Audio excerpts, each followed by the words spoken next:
chrétien à l'école, genre personne vraiment croyait. Et je me sentais un peu mis à part et j'ai commencé à faire comme eux et j'ai commencé à arrêter de croire. J'ai erré dans le monde durant plusieurs années, mais par la grâce de Dieu, j'ai eu une rencontre avec Christ. Si on est tenté et qu'on tombe beaucoup, c'est parce qu'on a tendance à nourrir beaucoup la chair et pas nourrir l'esprit. Pourquoi? Parce que quand nous prions, Seigneur, tel péché je vais arrêter. Tu crois que le Seigneur va permettre que ça s'arrête comme ça? Il va t'envoyer une tentation. Maintenant, c'est à toi de prouver que tu peux arrêter, tu vois. Pour donner juste une rêve, Matthieu 6,33, on n'arrive pas. On n'arrive pas. Cherchez d'abord le royaume de Dieu, tout vous sera donné après, on n'arrive pas. Tout est permis, mais tout n'est pas utile, on n'arrive pas. Mais c'est en lisant la parole que donne-moi la rêve, tu dors, tu vois. C'est pour ça que les nourritures spirituelles, à part prier, il y a aussi la lecture, il y a aussi l'adoration. Ouais, donc ça veut dire que ton entourage peut t'aiguiser à devenir comme toi. En mode, si tu traînes avec un voyou, tu vas finir en tant que voyou. Mais si tu traînes avec des chrétiens fermés, tu vas finir en tant que chrétien fermé. C'est ça, en Christ, de dire que bon, je prends 15 minutes de lire la Bible. Mais comment lire la Bible?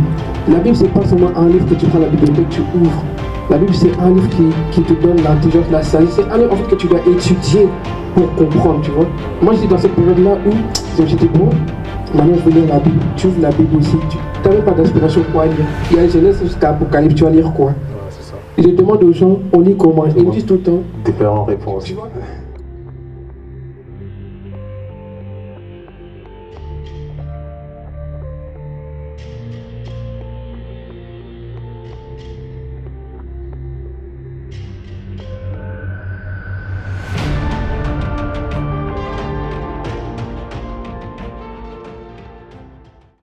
Shalom tout le monde, j'espère que vous allez bien. Aujourd'hui, on se retrouve encore pour une nouvelle vidéo. Je suis la coach Gloria Matondo, comme vous me connaissez déjà. Aujourd'hui, on vient pour faire un podcast sur un sujet très important pour la jeunesse, mais le Seigneur a permis que je ne suis pas seul. Je suis avec mon frère Jason. Je vais le laisser se présenter bientôt. Mais aujourd'hui, je voulais juste dire qu'on va parler sur les difficultés d'être un jeune en Christ. Je vais faire ça en 3 étapes. Première étape, d'abord, je te laisse te présenter. Tu vas expliquer un peu qui tu es, ton parcours, un peu les difficultés que tu as pu avoir au début de ta foi. Et ensuite, nous allons parler des questions que j'ai préparées pour le podcast. Et ensuite, des questions que des gens m'ont demandé. Des questions que les gens m'ont demandé sur Instagram qu'on va pouvoir répondre. Du coup, je te laisse te présenter un peu, pas trop long, mais présente-toi. Bon, shalom, bonjour, bonsoir, ça dépend quelle heure vous voyez cette vidéo. Moi je suis Jason et je suis un simple serviteur. Amen. Il n'y a pas beaucoup à dire, à part le fait que voilà, je suis un serviteur de Christ. Donc comme je disais, je suis un simple serviteur de Christ et il n'y a pas beaucoup à dire en vrai. Je suis un simple garçon, un simple amoureux de Christ. Amen. Je sers Dieu premièrement dans mon église locale, qui est la SIC Shekinah la Gloire, sous l'autorité de mon pasteur, le pasteur bienvenu. Et à part ça, je sers aussi Christ dans le monde, car nous sommes tous appelés à être la lumière du monde. Amen. Donc voilà, je suis un chrétien pur, un disciple de Christ, pour faire ça. Et un jeune, parce Amen. que voilà, je suis jeune. On est tous jeunes. Là, je suis encore jeune. Voilà. Maintenant, explique juste ton parcours. Mon parcours, et comme tu as dit, je vais faire ça courtement, c'est pas facile. Ouais. C'est pas facile, mais on va essayer de faire ça en court. Et en bref, tu me donnes, je vais essayer de faire ça en 1 à 2 minutes. Ok. Il faut comprendre que moi j'ai grandi dans une famille qui a des valeurs chrétiennes. Mais on allait à une église, mais dès qu'on a déménagé, on a arrêté d'aller à l'église. Et moi avant, je croyais dans le Dieu de mes parents, si tu vois ce que je veux dire. Oui. Ça veut dire que j'avais pas une relation personnelle avec Dieu. J'ai grandi à l'église, j'ai grandi avec les valeurs chrétiennes. Mais dès que j'ai eu cet âge de conscience, j'ai arrêté de croire. Ça veut dire que vers mes 16 ans, je suis devenu un athée. Genre vraiment, je me proclamais athée. Parce qu'on avait déménagé, on n'allait plus à l'église. À l'école, on voyait que Jésus-Christ, en mode c'est un mythe, comme les Saint-Nicolas et tout. Bah oui. Franchement, on présentait Jésus-Christ comme un mythe. Et les gens, j'étais le seul chrétien à l'école, genre personne vraiment croyait. Et je me sentais un peu mis à part et j'ai commencé à faire comme eux. Et j'ai commencé à arrêter de croire. J'ai erré dans le monde durant plusieurs années, mais par la grâce de Dieu, j'ai eu une rencontre avec Christ personnelle. Et maintenant, ça va faire 4 ans que voilà, je suis baptisé.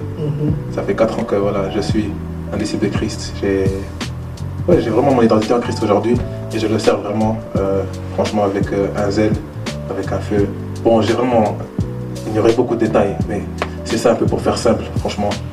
J'ai connu Christ, il m'a transformé et j'ai eu ma rencontre personnelle avec lui. Et aujourd'hui, je veux vivre pour lui. Amen, amen. Et quelles étaient tes difficultés, si tu peux citer même 2-3 difficultés que tu as eues au début de ta foi, avant de vraiment servir Dieu? Ouais, donc les difficultés, ça c'est une bonne question. Vous voyez, Matthieu 16 va nous dire une chose. Ceux qui veulent suivre Christ, ils doivent renoncer à eux-mêmes. Il faut qu'ils portent leur croix. C'est ça. Et le renoncement à moi-même, franchement, c'était quelque chose de difficile. J'étais un garçon il y avait trop de choses qui m'éloignaient de Dieu, ou bien trop de choses qui ne me faisaient pas refléter Christ, que je devais abandonner. C'est vraiment un processus, tu as vu. Un garçon qui manquait de confiance en soi, un garçon et j'avais avant, j'avais vraiment une langue. Ceux qui savent, il y a 2-3 ans, vraiment, j'avais une langue vulgaire. Donc tout ce que tu peux dire, j'étais dans le monde, hein. J'étais vraiment une personne aussi qui allait aux fêtes, qui était dans ce qu'on appelle la débauche. Et donc le renoncement moi-même était vraiment quelque chose de très difficile. Pour la grâce de Dieu aujourd'hui, je peux dire vraiment que on n'a pas encore accompli le processus, mais je peux dire aujourd'hui que voilà, comme la parole me dit, je suis crucifié avec Christ. Aujourd'hui, c'est lui qui vit en moi. Amen. Mais ça n'a pas été un processus difficile. On va encore en parler, t'inquiète. Ouais, voilà, on va parler. Et deuxième chose vraiment qui me tient à cœur quand même de dire aujourd'hui, c'est trouver un entourage. Vous avez vu, un entourage en Christ. En tant que jeune, tu es une personne qui est dans une phase de développement cruciale en vrai. T'as vu, tu es en train de rechercher ton identité et en même temps que tu recherches ton identité, bah, tu veux aussi t'attacher à d'autres personnes. C'est ça. Et moi, franchement, c'était vraiment difficile de m'attacher à des personnes avec des valeurs chrétiennes, surtout que je venais un peu d'un entourage qui n'était pas trop chrétien, si tu vois ce que je veux dire. Voilà. Et quitter cet entourage-là, c'était pas facile. C'était pas facile. Et surtout qu'il y avait un changement du jour au lendemain, pour eux c'était bizarre. Et on m'a un peu renié, si tu vois ce que je veux dire. On va en parler. Donc pour faire court, voilà le renoncement moi-même et du coup l'entourage. Ok. Voilà. J'ai trouvé que parler des difficultés en tant que jeune chrétien était très important. Parce que moi aussi, quelqu'un qui vient aussi dans la foi, il y a des difficultés. Et je sais qu'il y a des jeunes aussi qui m'écrivent qu'ils ont des difficultés. Du coup, aujourd'hui, on va parler des difficultés, mais à la fin, on va trouver des solutions à ces difficultés. Donc, j'ai préparé 5 questions, mais dans les 5 questions, on va vraiment approfondir les choses. Il y a vraiment des points que j'ai écrits qu'on va vraiment toucher. Donc, la première des questions, c'est pourquoi est-ce si difficile aujourd'hui d'être un jeune en Christ? Pourquoi? Je te laisse d'abord répondre, après je répondrai. C'est une bonne question. Ça, c'est une très bonne question. Je crois que vraiment, nous vivons dans la génération où c'est le plus difficile d'être en Christ. C'est ça. Mais en même temps, nous avons tellement accès, nous sommes saturés vraiment des prédicateurs en ligne, de la parole est gratuite aujourd'hui, tout le monde a accès. Mais le truc, c'est que comparé à il y a 100 ans, nous sommes tellement influencés et nous sommes tellement influençables en même temps. Donc c'est ça vraiment ma raison, parce qu'aujourd'hui, beaucoup de personnes ont accès à des informations, ont accès à des autres coutumes, des autres religions. Et ce qui est positif d'un côté, hein, c'est ça ce qu'on appelle la globalisation, mais d'un autre côté, ça fait en sorte que voilà, on va aussi suivre ce que les autres gens font. C'est ça. Tu vois, beaucoup de gens aujourd'hui ne sont pas chrétiens, donc moi aussi je ne veux pas être chrétien parce que c'est normal. Et pourquoi donc vraiment spécifiquement cette génération aujourd'hui? C'est parce que l'humain a remplacé la science avec Dieu, si tu vois ce que je veux dire. Ça c'est une chose que moi je crois, parce qu'avant il y avait des choses qu'on ne pouvait pas trop expliquer, tu vois, genre on ne pouvait pas expliquer pourquoi il y avait un arc-en-ciel. Aujourd'hui on comprend l'arc-en-ciel, c'est un mélange de la pluie et du soleil, je sais pas trop, moi je suis pas science, je suis pas trop dans les sciences, mais j'ai une petite connaissance. Et maintenant qu'on a trouvé des explications aux choses, on croit maintenant l'humanité a fait de son propre cerveau son Dieu. Et malgré tout, il faut qu'on comprenne que nous en tant qu'humains, il y a des choses surnaturelles qu'on ne pourra jamais expliquer. Et il y a un créateur, tout pointe vraiment vers le fait qu'il y a un créateur. Mais je crois vraiment que la plus grande chose, c'est le fait qu'on soit influençable et le fait qu'on croit qu'on peut tout connaître, on peut tout découvrir. Ouais, c'est ça. Moi, dans la génération d'aujourd'hui, qu'est-ce que je peux dire? Pourquoi c'est difficile d'être un jeune en Christ? Parce que d'un côté, nous avons peur du rejet. Nous avons vraiment peur de l'abandon. Tu vois, quand on devient en Christ, on se dit, ah, j'ai des amis, s'ils savent que maintenant j'ai pris, est-ce qu'on va encore traîner ensemble? Toi, les gens, des amis qui, Gloria, viens, on sort, on va là-bas. Moi, je suis pas quelqu'un qui sortait. Je sortais pas. Comme ça, comprenez pas, je sortais pas. Mais le rejet, ce que j'ai remarqué, le rejet vraiment des gens font peur aux chrétiens, aux jeunes chrétiens. Font vraiment peur. Et après, il y a aussi la pression sociale. Ouais, c'est ça. La pression aussi à l'école, au travail, partout. Tu vois, quand on dit que maintenant on est chrétien, les gens, ils ont tendance à nous rejeter très rapidement. C'est pour ça que certains jeunes aujourd'hui, quand on dit c'est quoi ton identité, musulman, chrétien, bouddhiste ou quoi, ils vont pas dire chrétien. Ils ont peur de dire qu'ils sont chrétiens parce qu'ils ont peur que les gens les rejettent, les gens les abandonnent parce qu'aujourd'hui, ils ont décidé de suivre Dieu. C'est une des choses que moi j'ai vraiment constaté parce que moi aussi j'étais là. Pourquoi nous les chrétiens nous assumons pas que nous sommes chrétiens? En plus, si je peux rajouter, excuse-moi de te couper. Mais voilà, genre aussi quand tu regardes le monde tout simplement d'aujourd'hui, elle ne représente pas nécessairement les valeurs chrétiennes. C'est ça. Et aujourd'hui, imagine, je vais juste donner un bête exemple. Petite story time, voilà, genre hier ou avant-hier, j'étais avec mes collègues de l'école et de l'université. Et je dis par exemple, pour moi, il n'y a que hommes et femmes. Et ça me jette des pierres. Ça me lapide. C'est ça. Et genre, or que, voilà, juste pour dire quoi? Juste pour dire que il y a des valeurs aujourd'hui mondaines. Satan est le prince du monde. C'est ça. Et les valeurs du royaume, elles viennent en contradiction. Et c'est pour cela que les chrétiens aujourd'hui se sentent rejetés, comme tu as dit, parce que c'est pas en accord avec les valeurs du coup du monde. Donc je suis vraiment d'accord avec ce que tu dis. Voilà. C'est ça. Mais nous devons accepter notre réalité, accepter notre identité et évangéliser partout. Évangéliser toujours. Est-ce que les réseaux sociaux influencent la foi des jeunes? Bien sûr. D'un point de vue positif mais aussi négatif, tu vois. Moi, les réseaux, c'est ça. Moi, il faut comprendre. Je crois que comme beaucoup de gens de ma génération, moi, c'est durant Corona vraiment que j'ai pu baigner en Christ. Beaucoup de gens de ma génération, donc du coup, des gens de début vingtaine, ils ont vraiment connu Christ durant Corona parce que c'était là où on était isolés. Et les réseaux, les lives, tout ce que tu veux, franchement, comme j'ai dit, nous sommes dans une génération, nous sommes vraiment saturés avec des prédicateurs, des lives. Partout où tu veux, tout ce que tu veux, tu peux être enseigné par n'importe qui, n'importe comment. TikTok, bref. Mais négatif, pourquoi? Parce que ça met, comme tu as dit, une pression aussi entre chrétiens. Il y a vraiment cette pression. Ça veut dire que moi, par exemple, comme j'ai dit, je suis un simple serviteur, un simple frère. Et il y a beaucoup de gens qui prêchent sur les réseaux, entre autres, qui ne sont pas nécessairement prêts ou pas nécessairement envoyés, si je peux dire ça comme ça. Quand ils sortent dans le monde, ils ont une image collée à eux, de saint, de je sais pas quoi. Et imagine cette personne, elle, sans pour autant utiliser des noms, cette personne, elle est dans un moment de baisse où elle montre la faiblesse. Des gens qui le suivaient ou qui la suivaient vont dire « Ah ouais, mais c'est ça le chrétien, c'est... » Juste pour dire que ton image, à toi, beaucoup de gens dépendent aussi, tu vois, des influenceurs chrétiens, surtout des jeunes, ils dépendent des influenceurs chrétiens. Et si eux montrent des moments de faiblesse, ils vont se dire que si lui aussi il tombe, moi aussi, genre, qui suis-je pour ne pas tomber, etc. Et donc, du coup, les réseaux, c'est très positif dans le cadre où on peut beaucoup apprendre, beaucoup être enseigné, beaucoup avancer. Mais d'un autre côté, c'est négatif. Pourquoi? Parce qu'on se met la pression et la comparaison, les gars. La comparaison. C'est vraiment un point que je voulais aussi souligner. Tu peux enchaîner. Non, si t'as encore quelque chose à dire. Moi, vraiment, je voulais aussi dire la comparaison. C'était vraiment un point même que j'avais écrit sur mon téléphone. Parce qu'en tant que jeune chrétien, quand nous débutons dans notre foi, on a tendance à dire maintenant je me lance sur les réseaux, maintenant je me lance sur TikTok, je me lance sur Instagram. Pourtant ils ne sont pas encore préparés, tu vois. Moi avant de me lancer sur les réseaux, j'ai fait 6 ans. 6 ans j'étais caché. C'est seulement 2025, un peu fin 2025 que le Seigneur m'a dit Gloria, maintenant lève-toi. Mais depuis 2018, 2019 jusqu'à 2025 j'étais caché. Pourquoi? Parce que j'ai compris que quand on est jeune en Christ, on débute dans la foi, on veut être comme tous les influenceurs. On veut être comme tous les prédicateurs, on veut commencer à faire des vidéos où on prêche. Après, on est déçu quand on n'a que 10 likes. Parce que les gens ils se focalisent seulement sur les vues, sur les likes. Maintenant, si tu es chrétien, tu te lances directement sur les réseaux, bam, tu impactes. Or que c'est pas ça, tu vois. Peut-être qu'ils ne sont même pas encore encadrés, mais ils se comparent.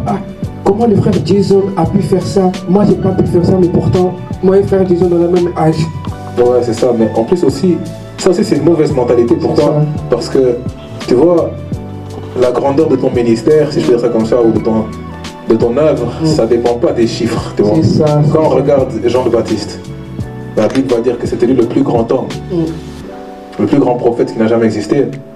Mais quand tu regardes son ministère, il n'y avait pas de miracle. C'est ça. Il n'y avait pas beaucoup de disciples, beaucoup de gens qui le suivaient, mais malgré tout son ministère, avant Jésus-Christ, c'était lui le plus grand.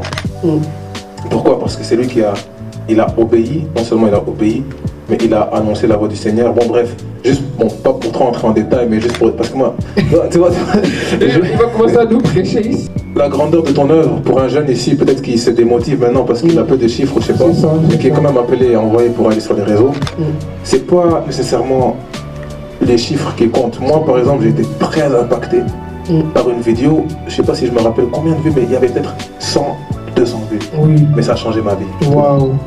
Il y a des adorations, je sais pas, 800 vues, mais il change ma vie, je prie avec quotidiennement. Juste pour dire que ton impact n'est pas lié à la grandeur ou bien la foule que tu touches, mais plutôt au cœur qui se transforme. Amen. Et oh, c'était beau ça. Malgré tout, partagez quand même la vidéo. Malgré tout, partagez quand même, c'est ça. Et commentez et likez quand même. Voilà. Mais moi aussi, je voulais rajouter un point dans cette question avant qu'on parte dans une autre question. Okay. Moi, je voulais parler de la distraction spirituelle. Les réseaux sociaux aussi ramènent beaucoup de distractions spirituelles. Okay. Parce qu'il y a des gens, par exemple, comment je peux dire, moi je peux vous donner un exemple de moi. Je me décide par exemple d'aller prier. Je vais par exemple sur YouTube pour mettre une instru. Je reçois peut-être une notification, ou des vidéos bêtes. Hein. Tu restes scotché sur TikTok pendant 3 heures. Et quand tu as fini, tu te rappelles que je devais prier. Tu vois, moi je trouve que les réseaux sociaux aussi ramènent la distraction si tu sais pas bien les gérer. La fausse trinité. Ouais, TikTok, Instagram, Snap, tu te rappelles? Oui, oui. Ah, comment dire? Franchement, ouais, il y a des jeunes, moi je comprends pas. Hein, parce que, ouais, il y a vraiment des jeunes qui peuvent être pendant des heures sur les réseaux avec zèle, si je veux dire ça, et audace. Rester sur les réseaux. Mais, ouais, quand tu veux prier, quand tu veux lire la Bible, tu t'endors. C'est ça. Mais le truc, c'est quoi? Mais c'est une attaque, tu vois. C'est ça. C'est une attaque. Pourquoi est-ce que quand tu lis la Bible, pourquoi est-ce que quand tu décides de prier, c'est là où tu veux t'endormir?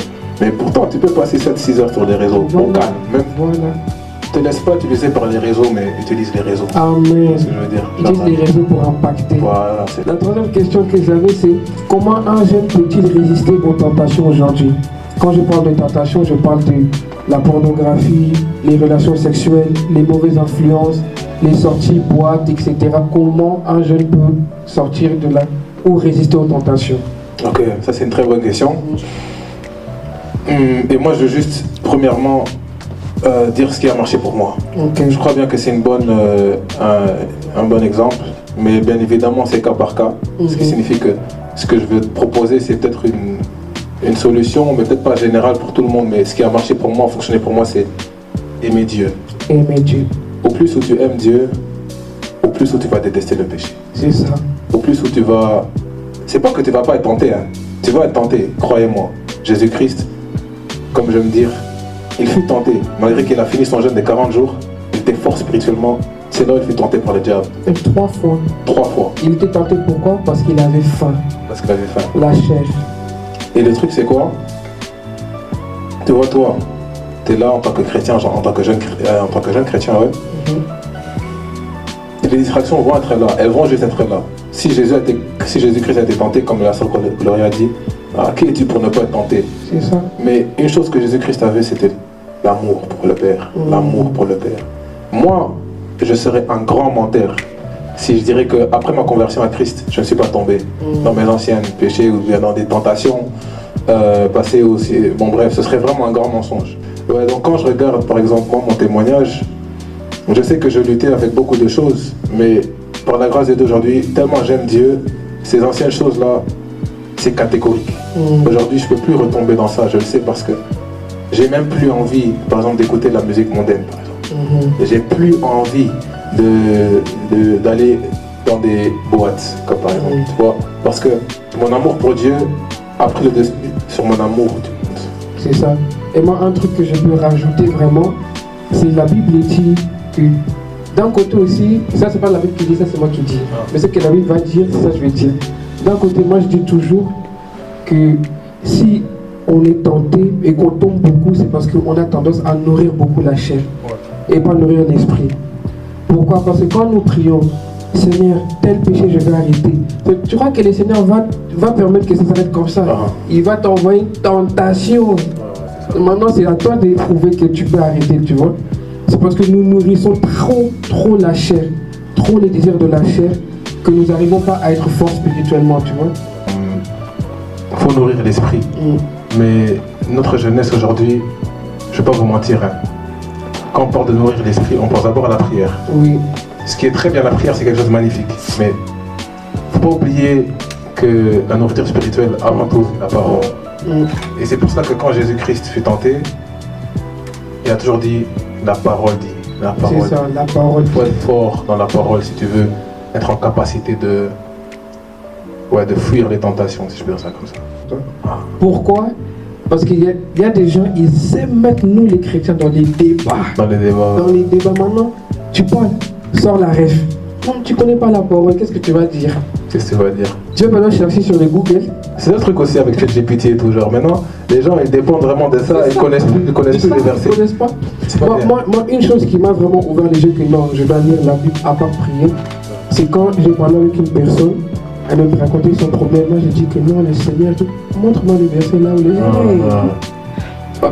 j'ai dit, ce jour-là, j'ai dit, il faut que je commence à lire la Bible. Montre-moi les versets. Et moi, si j'ai en train de chercher les versets, tu vois, ça montre qu'on dit chrétien, on se dit qu'on connaît la parole, mais pour donner juste une rêve, Matthieu 6,33, on n'arrive pas. On n'arrive pas. Cherchez d'abord le royaume de Dieu, tout vous sera donné après, on n'arrive pas. Tout est permis, mais tout n'est pas utile, on n'arrive pas. Mais c'est en lisant la parole que, donne-moi la rêve, tu donnes, tu vois. C'est pour ça que les nourritures spirituelles, à part prier, il y a aussi la lecture, il y a aussi l'adoration. On nourrit aussi l'esprit avec des entourages chrétiens, l'église et tout. Tout ça, c'est une nourriture. Ok, la quatrième question que je vais poser, pourquoi certains jeunes abandonnent la foi? Wow. Et très rapidement, dès le début. Ouais, dès le début. Parce qu'ils ne sont pas affermis. Tu vois, beaucoup de jeunes, c'est ça qu'on appelle la phase adolescente d'un chrétien ou bien la phase d'enfant. En mode... souvent, tu vas retourner dans tes anciennes habitudes. Pourquoi? Parce que tu n'es pas affermi. C'est ça. Tu vois, en tant que chrétien, moi, personnellement, un de mes plus grands combats, c'était la foi. Au début, j'étais une personne qui était trop logique. Je ne croyais pas trop dans le spirituel. Et par la grâce de Dieu, voilà, j'ai rapidement trouvé une église, entre autres. Amen.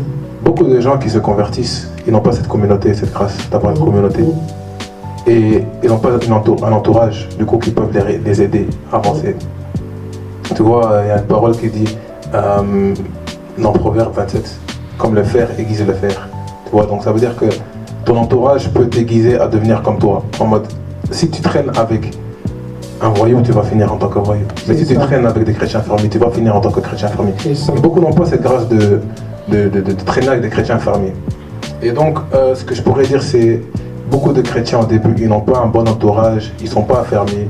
Et c'est pas facile de commencer à lire la Bible tout seul. C'est pas facile à prier quand tu sais pas comment prier. C'est ça. Ouais, donc c'est ça qui fait en sorte que tu abandonnes parce que tu sais pas comment faire, c'est trop difficile. Et souvent, ouais, tu abandonnes les choses parce que c'est trop difficile. Donc, mais franchement, j'encourage quelqu'un de pas abandonner Christ quand même. Genre, pas abandonner. Non, il faut pas. Genre, c'est la meilleure décision que tu as faite de donner ta vie à Christ. C'est l'amour de ta vie. C'est l'amour de ta vie, franchement. Ouais. Moi, ce que je peux rajouter, d'abord, dans la Bible, il dit dans Matthieu 24, 13, celui qui persévérera jusqu'à la fin sera sauvé. Amen. Ça, c'est déjà une preuve que tu dois persévérer. Nous devons en fait continuer à croire, continuer à persévérer, parce que sans la persévérance, nous, on ne peut pas continuer, on ne peut pas avancer. Une des choses aussi, moi j'ai marqué 3 points sur ce.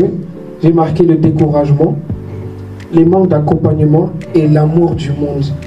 Quand on aime beaucoup le monde, on n'arrive pas à aimer Christ ou aimer les choses de Dieu parce que notre corps est déjà addict au monde. On n'a pas d'accompagnement. C'est aussi très compliqué pour quelqu'un qui vient maintenant en Christ de dire que bon, je vais prendre 15 minutes de lire la Bible. Mais comment lire la Bible? La Bible, c'est pas seulement un livre que tu prends à la bibliothèque, tu ouvres. La Bible, c'est un livre qui te donne l'intelligence, la sagesse. C'est un livre en fait que tu dois étudier pour comprendre, tu vois. Moi, j'étais dans cette période-là où je me suis dit, bon, maintenant je vais lire la Bible. Tu ouvres la Bible aussi, tu n'as même pas d'inspiration pour lire. Il y a Genèse jusqu'à Apocalypse, tu vas lire quoi? Je demande aux gens, on lit comment? Ils me disent tout le temps. Différentes réponses. Tu vois, commence par les 4 évangiles, commence par Genèse, va à Apocalypse. Hey!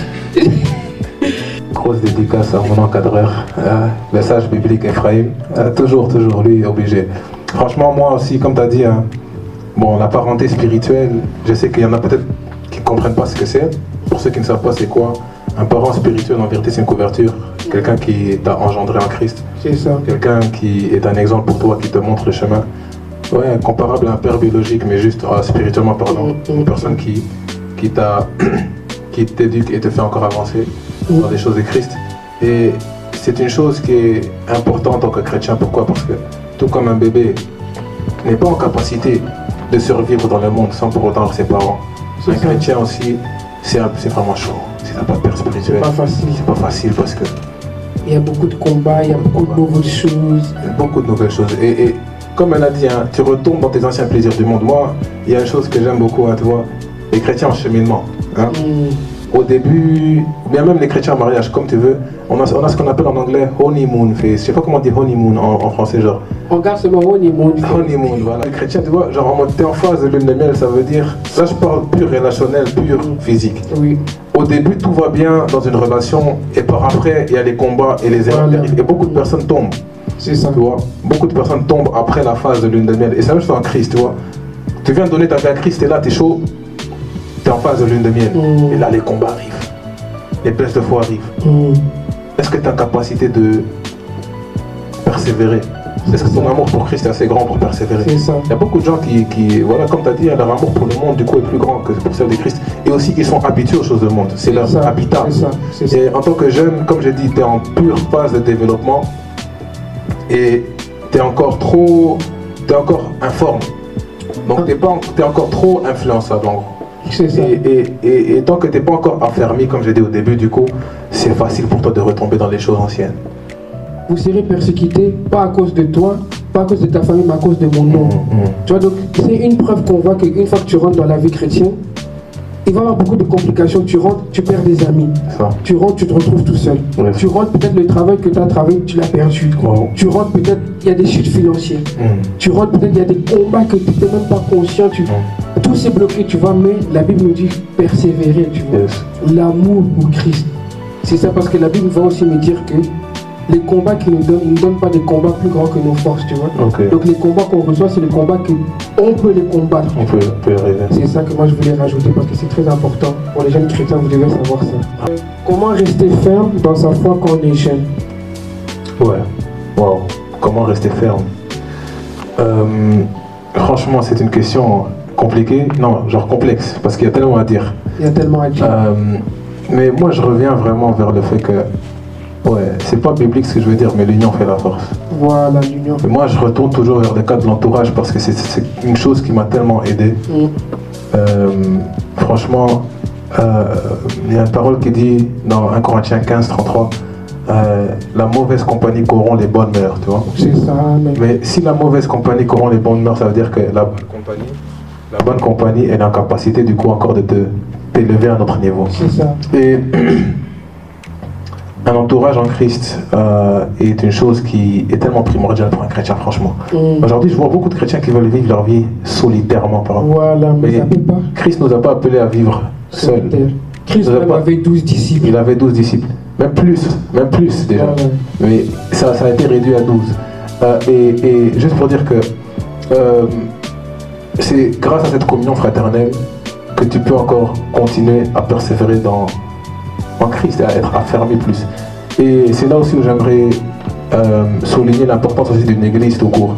Car la parole de Dieu va me dire que les premiers chrétiens, ils persévéraient dans ce qu'on appelle la communion fraternelle. Ils persévéraient dans les enseignements, ils persévéraient dans la fraction des pains, ils persévéraient dans les prières.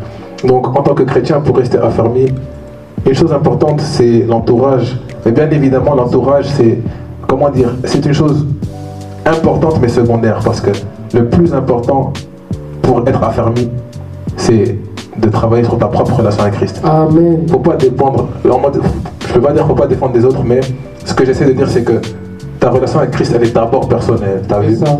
Et pour être affermi, du coup, il faut bien évidemment passer du temps dans le lieu secret. Il faut passer du temps dans la parole de la lecture. Il faut passer du temps avec Christ. Parce que beaucoup de jeunes gens aujourd'hui, ils sont des chrétiens zélés, mais le zèle, il est juste, il est illusoire. Pourquoi je dis ça? Parce que ils sont zélés parce que les jeunes autour d'eux sont zélés. Voilà. Beaucoup de jeunes chrétiens, dès que les jeunes autour d'eux ne sont plus zélés, ils sont là et voilà, eux-mêmes ils entrent en baisse de foi parce que les autres ne sont plus là. C'est ça. Et en tant que chrétien, il faut du coup être capable d'être affermi. Et pour être affermi, ce qui est important, c'est de passer du temps avec Dieu et aussi voilà, avoir un bon entourage, mais pas nécessairement dépendre complètement de ton entourage pour ta relation avec Christ. Voilà. Moi, je vais rajouter aussi, moi je vais dire dans la Bible, il dit dans 1 Timothée 4,12 que personne ne méprise ta jeunesse. Déjà de 1. J'avais souligné trois points. Tu avais déjà parlé de un point. Okay. Tu avais parlé de l'entourage. Ouais. Ça, vraiment, je l'avais écrit. Moi aussi, je vais parler, comme tu avais dit, la relation personnelle avec Christ. Moi, je vais parler de l'identité en Christ. Wow. Tu dois savoir d'abord ton identité. Quelle est ta personnalité? Parce que la manière que Jason sert Christ, je ne vais pas servir Christ comme frère Jason. Tu vois? Il a sa relation. La manière que moi je sers Christ, il ne va pas suivre parce que Gloria sert comme ça. Je vais suivre comme Gloria, tu vois. L'entourage sert à avoir un appui. Tu vois, quand nous sommes en baisse de foi, l'entourage nous sert à un appui. Comme l'église. Quand tu es en baisse de foi, l'église fait quoi? L'église intercède, tu vois. On va prendre l'histoire de Pierre qui était en prison. L'église a fait quoi pour que Pierre soit libéré? A intercédé, tu vois. Et l'entourage est là pour nous aider, dans la foi, bien sûr. Est là pour nous apprendre. On peut faire des réunions avec les jeunes comme on fait, avec M-Joy et tout. On fait des réunions, on partage la parole. On prie ensemble, ça c'est un entourage, mais on ne dépend pas de l'activité, tu vois, parce que si demain tu décides de fermer M-Joy et que les gens ils dépendent de ça, c'est pas facile. C'est pas facile. Ouais, c'est ça, faut vraiment pas dépendre de quelque chose, quoi. Je crois que j'avais encore un dernier point aussi, c'est les disciplines spirituelles. Parce que c'est bien d'avoir un entourage, c'est bien d'essayer de découvrir son identité. Mais déjà, pour qu'on puisse découvrir notre identité, il faut une discipline. Il faut poser la discipline de lire la Bible, de mettre Dieu en premier. Moi, un truc que mes parents me disent toujours, vous vous réveillez avec les téléphones, vous dormez avec les téléphones, où est Dieu? Amen. Et c'est vraiment vrai. Hein. Oui. Parce que quand tu te réveilles à 8h, directement TikTok. Directement Snap. Directement Instagram. Pour les gens qui sont en couple, là, vous vous réveillez directement, vous appelez vos gars. C'est pas comme ça. Moi, dès que je me réveille, j'ai pris Dieu. J'ai pris même 5 minutes, j'ai pris. Je lis la Bible, c'est important. Maintenant, on va aller dans la dernière partie pour finir, parce que je crois qu'on a déjà fait un peu le tour des difficultés. Si vous avez encore des questions, n'hésitez pas à poser dans les commentaires. Je pense qu'on fera une autre vidéo avec le frère Jason. Parce que là c'est large, il y a encore beaucoup de questions. Il y a encore d'autres qui peuvent venir. Je suis présent. Il y aura une autre session, peut-être sur un thème spécifique. Mais là, on va aller dans les solutions qu'on va donner aux jeunes. Parce qu'on a parlé des difficultés, d'accord, on les a un peu expliquées, d'un côté on les a un peu défendues, mais maintenant on va parler des solutions pour ne pas être bloqué dans les difficultés.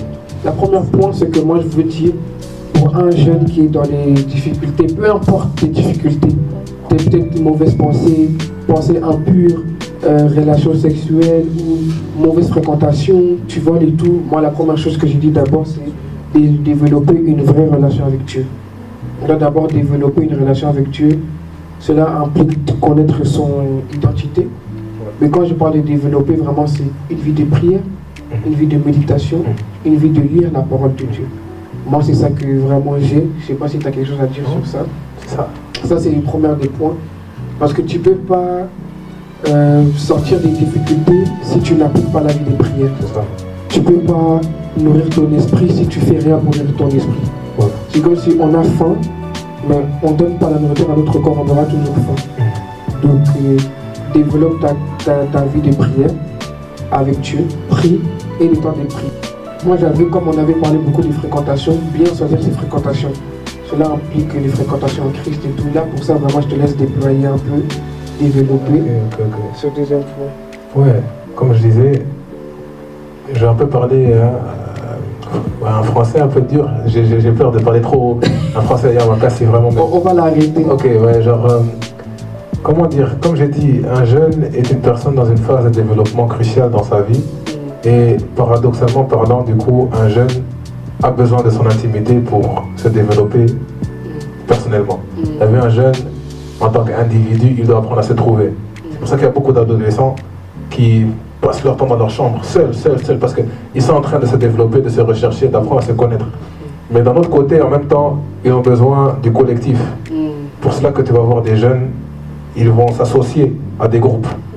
Dans mon époque, il y avait les nerds, les geeks, les sportifs, les populaires, les gens qui étaient ensemble. Il y avait des gens qui traînaient ensemble. Moi j'étais un nerd, j'étais un intello quoi.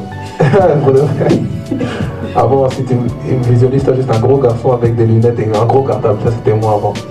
Et franchement, genre, ouais, en tant que jeune, t'es là et tu te recherches dans des groupes. Tu te recherches parce que c'est comme ça que, ouais, bizarrement, pour apprendre à te connaître, tu dois t'associer aux autres. Et en tant que chrétien, du coup, tu es tellement influençable, comme je disais déjà. Parce que ton groupe va aussi t'aider à te former ton identité. C'est ça. Et les fréquentations sont tellement cruciales en tant que jeune. Pour cela que j'ai dit, le faire aiguise le faire. Tu traînes avec des voyous, tu deviens un voyou. Tu traînes avec des bonnes personnes, tu deviens une bonne personne, surtout en tant que jeune. Et donc, si tu vois que tes fréquentations te guident pas vers Christ, il est temps pour toi, en tout cas, de prendre tes distances premièrement et de trouver une église, trouver un entourage chrétien. Franchement, il y a assez d'églises. Dans le cadre où il y a des églises, pas assez, mais il y a des églises. Et je crois que Dieu en a planifié un spécifiquement pour toi. C'est ça. Mais c'est à toi de la trouver et c'est à toi de demander à Dieu de te guider vers la bonne place qui va t'aider à trouver un bon entourage. Et bon, les bons chrétiens ou des bons amis, tu ne vas pas que les rencontrer à l'église. C'est pas ça que j'essaie de dire. Mais c'est là vraiment où les chrétiens sont rassemblés, donc c'est plus facile. Voilà. Pour le troisième point que moi j'ai mis vraiment comme solution, reconnaître son identité en Christ. D'abord, connaître son identité en Christ. Parce qu'en tant que chrétien, on veut trop avoir l'identité de telle personne, mais on n'a pas notre propre identité, tu vois. On prend les personnalités des autres, mais on n'a pas notre propre personnalité. Par exemple, je m'explique. Quand je dis connaître son identité en Christ, c'est-à-dire que je dois connaître qui je suis en Christ, qui je suis pour Christ, qu'est-ce que je fais pour Christ, qu'est-ce que je suis appelé pour Christ, quelles sont les promesses que Christ a fait pour moi, comment je peux aussi aider les autres à avoir sa propre identité, tu vois. Parce qu'il y a des gens qui s'identifient à mon frère. Moi je suis chrétien, pourquoi tu es chrétien, mon frère est chrétien. C'est pas ça, tu vois. Du coup, moi vraiment, comme troisième point, j'ai dit connaître son identité. J'ai cherché, comme tu as dit, rester dans la chambre, prier. C'est là que tu cherches l'identité que tu trouves aussi. Et crois-moi, genre, moi j'ai toujours appris 3 étapes. En tant que chrétien, premièrement, il faut apprendre à connaître Dieu. Deuxième étape, c'est apprendre à te connaître toi-même. Mais sans connaître Dieu, tu ne peux pas apprendre à te connaître toi-même. Ça veut dire que ton identité, tu ne peux que trouver ton identité en Christ. Et genre, je connais beaucoup de gens dans le monde. Par exemple, la semaine passée, j'étais avec les gens de l'école.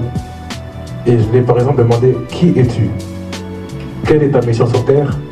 Quelles sont tes qualités? Pourquoi es-tu ici? Où veux-tu aller? Aucune des questions ne pouvait répondre.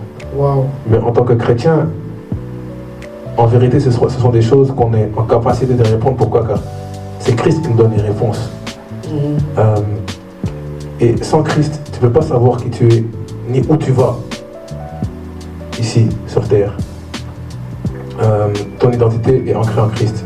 Donc, c'est ça que je voulais juste rajouter, franchement. Voilà. Moi aussi, je vois que la plupart des points, on a déjà tout parlé dans les 3 points qu'on avait. Du coup, moi je vais seulement dire, rester aussi connecté à l'église. C'est un aide spirituel, une couverture. Et pour ça, vraiment, la vie chrétienne, chaque jour tu découvres, tu apprends. Donc, aujourd'hui, tu apprends quelques points, mais applique ça dans ta vie, tu découvriras d'autres points. et sois un modèle pour les autres. Yes. Moi j'ai fini, on a fini la vidéo, je voulais dire en parlant des fins, pour chaque jeune qui vit dans les difficultés, qui se sentent qu'ils ne peuvent plus avancer ou qu'ils ont des oppressions, les jeunes qui vivent dans les culpabilités vraiment, il ne faut pas vivre. Laisse pas accès à l'ennemi d'utiliser. Cette fois le juste tombe, cette fois le juste se relève, mais je ne t'insinuie pas à aller tomber. Mais je dis seulement que cette fois le juste tombe et il se relève. Yes. Et le Seigneur il est bon, juste et amour pour nous pardonner. C'est un Dieu miséricordieux. Yes. Donc pour toute personne qui me suit vraiment, je vous remercie. Aujourd'hui je suis venu avec frère Jason, demain ça sera quelqu'un d'autre. Mais sur cette vidéo là, si je vois qu'il y a beaucoup de commentaires, beaucoup de questions, et on fera partie 2. Moi je suis là. On va choisir, on vous laisse aussi l'espace d'aller commenter, d'aller dans la vidéo. Dites ce que vous en pensez de la vidéo. Si vous avez des questions, dites aussi. Si vous avez des situations, dites aussi. Ou ça, vous pouvez me suivre dans les réseaux sociaux. Je ne sais pas si toi, je peux partager tes réseaux. Bien sûr, je partage. Allez aussi les voir sur son Instagram. C'est mon nom, tout simplement. Voilà. Je mettrai tout dans la description. Donc vraiment, pour finir, on a commencé avec la prière, mais on ne peut pas finir sans la prière. Amen. Donc je vais demander aux frères des hommes de faire une prière de clôture, une petite prière. Amen. Pas de 3 heures, 2 minutes. 2 minutes. Courbons nos têtes dans la prière. Toi qui es disposé, et sois en commun accord avec moi pendant que je suis en train de parler à mon Père dans les cieux. Seigneur Dieu, je te remercie encore pour cet instant que nous avons pu passer dans tes mains. Je crois réellement qu'un jeune aujourd'hui a pu être impacté. Seigneur, vois un peu ce jeune qui est en difficulté, vois ce jeune qui veut se rapprocher de toi, vois ce jeune qui a soif de toi mais qui ne sait pas comment agir. Je crois réellement que tu nous as utilisés comme instrument, Seigneur Dieu, afin de lui montrer le chemin vers toi. Seigneur, pour ce jeune qui veut se rapprocher de toi, manifeste-toi encore dans sa vie. Ma prière est que tu puisses te montrer, afin qu'il puisse encore te suivre. Ce jeune qui est découragé, Seigneur Dieu, qu'il puisse trouver courage en toi, car la parole de Dieu va me dire que vous tous qui êtes fatigués, chargés, venez vers moi et je vous donnerai du repos. Seigneur Dieu, sois le repos d'un jeune aujourd'hui. Qu'il puisse faire la décision, encore d'abandonner sa jeunesse à Christ. Et donc, j'aimerais que toi qui te trouves là dans ta chambre en train de regarder cette vidéo, si tu en as marre de vivre comme ça, j'aimerais que tu puisses répéter cette prière avec moi. Répète juste dans ta chambre ces mots que je vais dire. Seigneur Dieu, je veux, Seigneur, une relation avec toi. Je veux, Seigneur, une relation avec toi. Je ne veux plus errer dans le monde. Je ne veux plus errer dans le monde. Mais j'abandonne tout entre tes mains. Mais j'abandonne tout entre tes mains. Amen. Amen. Amen. En tout cas, je vous remercie vraiment d'avoir regardé la vidéo jusqu'au bout. Frère Jason, vraiment, merci d'avoir accepté l'invitation. N'hésitez pas à vous abonner, à commenter, liker et partager parce que cela peut toucher d'autres jeunes qui sont aussi en difficulté. Et si vous avez d'autres sujets de vidéos, n'hésitez pas à écrire aussi dans les commentaires. Nous sommes là, nous répondons. Et je pense qu'on va faire une deuxième partie parce qu'on a beaucoup à dire. Moi, je suis là. Je suis là. Sur ce, je vous dis à la prochaine. Que Dieu vous bénisse et ciao. Ciao.